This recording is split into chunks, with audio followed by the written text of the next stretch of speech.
మొత్తంగా ఇది ఒక భారీ ఎకానమిక్ క్రైమ్. రేవంత్ రెడ్డి, ఒక బీజేపీ ఎంపీ, ఒక ప్రైవేటు బ్యాంకు అందరూ కలిసి జనం సొమ్మును కొల్లగొట్టారు. పచ్చటి ప్రకృతిని చెరబట్టారు, భూముల్ని బుక్కబెట్టారు. ఇక దీనికి సంబంధించిన పూర్తి సమాచారాన్ని మా ప్రతినిధులు లివిల్ అలాగే ప్రదీప్ అందిస్తారు. రైట్ లివిల్, సో మొన్న జరిగింది కేవలం అడవి విధ్వంసమే కాదు, తర్వాత ఆ జంతుజాలం ఇబ్బంది పడడమే కాదు, టోటల్గా ఒక భారీ ఆర్థిక కుంభకోణం ఉంది అనేది ఇవాళ బీఆర్ఎస్ వర్కింగ్ ప్రెసిడెంట్ కేటీఆర్ పూర్తిగా ఆధారాలతో సహా వివరించారు. ఇంకా దీన్ని ఇక్కడితో వదిలిపెట్టే ప్రసక్తే లేదు.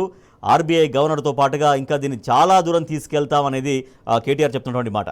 సో ఇవాళ బయటపెట్టినటువంటి ఆ అంశాలు, ఆ ఆధారాలన్నీ కూడా ఏం చెప్తున్నాయి, దాంట్లో ఆర్థిక కుంభకోణం ఎట్లా జరిగినట్టుగా పూర్తిగా వాస్తవాలు బయటపడ్డట్టుగా చెప్పొచ్చు. ఇవాళ BRS working KTR Hyderabad central university పైన ఏదైతే 400 ఎకరాల కంచెగచ్చి బౌలి భూములు ఉన్నాయో ఇది భారీ ఆర్థిక మోసానికి తెరలేపినారని చెప్పేసి కూడా ఆరోపించారు. ఇవాళ ఆధారాలతో సహా బీఆర్ఎస్ వర్కింగ్ కేటీఆర్ మీడియా ముందుంచారు. ఇవాళ ఏ హక్కు లేనిది ఇవాళ ఆ భూమిని అమ్ముకునేందుకు సిద్ధమైంది ప్రభుత్వం. ఏ హక్కు కూడా ఇటు ప్రభుత్వానికి అటు టీజీఐఐసికి ఏమాత్రం కూడా హక్కు లేదని కూడా మరొకసారి ఆధారాలతో సహా చూపెట్టారు. ఇందులో ప్రధానంగా రాష్ట్ర ప్రభుత్వ ముఖ్యమంత్రితో పాటు అటు ఏదైతే ఒక బీజేపీ ఎంపీ కూడా సహకారం ఉంది. ఇలా బికానీ అనే ట్రస్ట్షిప్ కంపెనీతో బ్రోకరిజం చేపించి ఆ బ్రోకరిజం ద్వారా డబ్బులను మూట కట్టుకోవాలని ఒక ధనాదాహంతో ఈ విధంగా చేశారనేది కూడా ప్రధానంగా బీఆర్ఎస్ వర్కింగ్ కేటీఆర్ ఆరోపించారు. అంతేకాకుండా ఇవాళ 400 ఎకరాలకు సంబంధించి ఇవాళ టీజీఐసికి ఎలాంటి హక్కులు లేవు, అది ఎలాంటి వారికి సంబంధించి పత్రాలు కూడా లేవు. కానీ వారు ఏ విధంగా ఈ మోసానికి తెరలేపారు, 75 కోట్లకు ఎకరం అని చెప్పేసి ఏ విధంగా వాళ్ళు జీవో ఇచ్చారు తప్ప ఎక్కడ కూడా ఆధారాలు లేవు, ఎక్కడ కూడా మ్యూటేషన్ కావచ్చు, ఎక్కడ కూడా సేల్ డీడ్ వంటి ఆధారాలు లేవని చెప్పేసి కూడా కుండబద్దలు కొట్టారు. దీంతో ఇవాళ ప్రభుత్వంలో కూడా ఒక అదేర్పడింది. వాళ్ళ ప్రభుత్వం కూడా అయోమయానికి గురవుతుంది.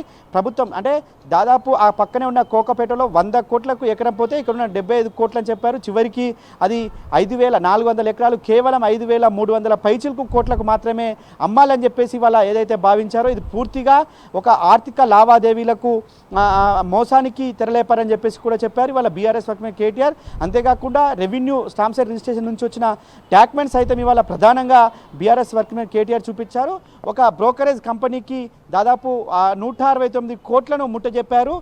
ఈ కంపెనీ ఈ భూములను అమ్మిస్తే మీకు బ్రోకరిజం చేసినందుకైతే ఈ భూములకు సంబంధించి మీకు చెల్లిస్తామని ఇప్పటికే చెల్లించిన దాఖలాలకు సంబంధించి చెల్లించిన ఎవిడెన్స్ కూడా ఇవాళ బీఆర్ఎస్ వర్కింగ్ కేటీఆర్ చూపించిన పరిస్థితి కనిపిస్తుంది. అంటే ప్రభుత్వం ఎంత వరకు ఇలా వారు చేసిన ఆర్థిక మోసం ఏంటి, ఆ ఆర్థిక మోసం వెనుక ఎవరెవరు ఉన్నారు అనేది కూడా ఇవాళ తేల్చాల్సిన అవసరం ఉందని చెప్పేసి కూడా బీఆర్ఎస్ వర్కింగ్ కేటీఆర్ చెప్పారు. ఖచ్చితంగా అంటే కేవలం ఆ భూమి టీజీఐఏసీకి బదలాయింపు మాత్రమే జరిగింది, దాంట్లో మ్యూటేషన్ జరగలేదు, తర్వాత సేల్ డీడ్ లేదు, ఏవీ లేవు, అసలు ప్రభుత్వాందే కానప్పుడు ఇంకా పూర్తిగా అసలు టీజీఐఏసీకి ఎటువంటి రైట్ లేదు, ఎటువంటి ఓనర్షిప్ లేనే లేదు.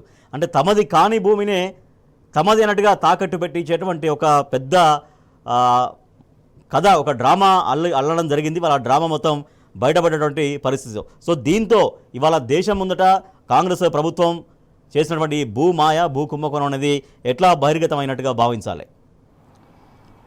ఇవాళ ఏదైతే ఐసిఐసిఐ బ్యాంక్ నుంచి ఒక బ్రోకర్ ద్వారా ఏదైతే బికానీ కంపెనీకి సంబంధించిన ఆర్థిక లావాదేవీలకు సంబంధించి కూడా వారితో ఒప్పందాలు చేసుకున్నారు. వారంతా కూడా ఈ 10,000 కోట్లకు ముందుగా మాటిగా చేసుకున్న విషయం తెలిసింది. అది టీజీఐఏసీకి 400 ఎకరాలు బదలాయించి 40,000 కోట్లకు సంబంధించి దాని తర్వాత ఆ టీజీఐఎస్ నుంచి ఇవాళ ఏదైతే ఆ బికానీ ఏదైతే ఉందో దాని నుంచి ఒక 10,000 కోట్ల రుణాన్ని తీసుకొని ఆ రుణం మొత్తం కూడా ఇవాళ ప్రభుత్వం దాదాపు 10,000 కోట్లు తీసుకుంది. అందులో 169 కోట్లు ఇప్పటికే ఆ బికానీ అనే ఏదైతే ట్రాన్స్షిప్ కంపెనీ ఉందో దానికి బదలాయించింది. వారికి ఏదైతే ఈ మధ్యలో బ్రోకరేజం చేసినందుకు వారికి ఇచ్చినట్లు కూడా వారు ఏదైతే శాసనసభలో ఇచ్చిన క్వశ్చన్కు ఆన్సర్గా వారు ఇచ్చిన దాఖలాలు కూడా మనం చూసుకోవచ్చు. అంటే ఇవాళ ఈ 400 ఎకరాల భూమిని ఖచ్చితంగా ఏదో ఒక రూపంలో మనం తీసుకోవాలి, దీని ద్వారా ఆర్థిక లావాదేవీలు చేసుకొని ఆర్థికంగా లబ్ధి పొందాలనే ఒక కుట్ర ఉందని చెప్పేసి కూడా ప్రధానంగా అర్థమవుతుంది. అయితే ఈ కుట్రలో ఒక బీజేపీ ఎంపీ, ఒక ప్రధాన కేంద్రంలో అధికారంలో ఉంది, ఇండియా బీజేపీ పార్టీకి సంబంధించిన ఎంపీ కూడా పరోక్షంగా ప్రత్యక్షంగా ఇందులో ఇన్వాల్వ్మెంట్ అయిండు. అతని ద్వారానే ఆ బ్రోకరిజం కంపెనీకి ఈ ప్రభుత్వానికి సంబంధించి ఒక మీడియేటర్గా వ్యవహరించిండు.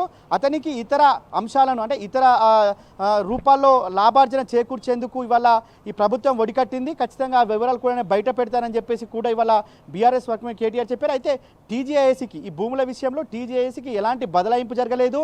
కేవలం ఒక జీవో ఆధారంగా మాత్రమే ఇవాళ టీజీఐఏసీ ఆ బ్రోకర్ కంపెనీకి చెప్పడం, ఆ బ్రోకర్ కంపెనీ ఐసిఐసిఐ నుంచి 10,000 కోట్లు రుణాలుగా తీర్చుకోవడం అంటే ఖచ్చితంగా ఈ వ్యవహారం అంతా కూడా ఖచ్చితంగా ఆర్బీఐ కిందికి వస్తుంది, ఇటు సెబీ కిందికి వస్తుందని చెప్పేసి కూడా ప్రధానంగా బీఆర్ఎస్ వర్కింగ్ కేటీఆర్ ఆరోపించారు. ఖచ్చితంగా సెబీ ఇన్వాల్వ్మెంట్ ఖచ్చితంగా ఉండాల్సింది. ఇవాళ ఏదైతే ఆర్బీఐకి సంబంధించి కూడా ఒక ఇల్లు కొంటేనే అనేక రకాలుగా అనేక రూపాల్లో ఎంక్వైరీ చేశారు, అనేక రకాలుగా ఇతను కడతాడా కట్టడా అని చెప్పి చూస్తారు. కానీ వాళ్ళ 400 ఎకరాల భూమి ఎవరిది అని చెప్పకుండా ఏ విధంగా ఈ రుణాలు మంజూరు చేశారు, ఏ విధంగా బాండ్ల రూపంలో ప్రభుత్వం తీసుకుంది అని చెప్పేసి కూడా ఇవాళ బీఆర్ఎస్ వర్కింగ్ చెప్పారు. ఖచ్చితంగా ఇది రానున్న రోజుల్లో మేము ఆ బీజేపీ ఎంపీ ఎవరనేది కూడా బయట పెడతాం. ఖచ్చితంగా సెబీకి కావచ్చు, సిబిఐ కావచ్చు, ఆర్బీఐ గవర్నర్తో పాటు కేంద్రంలో దర్యాప్తు సంస్థలకు కూడా మేము ఫిర్యాదు చేస్తాం. కేంద్ర ప్రభుత్వం ఇన్వాల్వ్మెంట్ లేకపోతే దీనిపైన కూడా ఖచ్చితంగా కేంద్ర ప్రభుత్వం కూడా చర్యలు తీసుకోవాలి. దీని వెనుక ఎవరున్నారనేది కూడా తేల్చాలని చెప్పేసి కూడా ఘాటు వ్యాఖ్యలు చేశారు. ఖచ్చితంగా ఇవాళ కాంగ్రెస్ ప్రభుత్వం ఈ ఆర్థిక లాభార్జన కోసం ఈ విధంగా చేసిన ఆరోపణలు కూడా ప్రధానంగా కనిపిస్తాయి. 10,000 కోట్లు తీసుకుంటే కేవలం రైతు భరోసాకు 5,000 కోట్లు మాత్రమే చెల్లించిన మిగతా 5,000 కోట్లు కూడా ఎక్కడికి పోయినది కూడా ఇప్పటికీ స్పష్టత లేదని చెప్పేసి కూడా వాళ్ళ ఆర్థిక నిపుణులు కూడా చెప్తున్నారు. అంటే కేవలం ధనార్జన కోసం ఈ భూముల వేలానికి ఏదైతే జత కట్టారు, ఈ భూముల వేలాన్ని వేయడంతో పాటు కిడ్ ప్రోకోకి పాల్పడే అవకాశం కూడా స్పష్టంగా కనిపిస్తుంది. నాకు ఇది చేపించు, నీకు ఇంకోటి చేపిస్తానే రీతిలో ఈ ప్రభుత్వ వ్యవహారం ఉన్నట్లు కూడా మనకు ప్రధానంగా ఆరోపణలు వస్తున్నాయి. రాజేష్.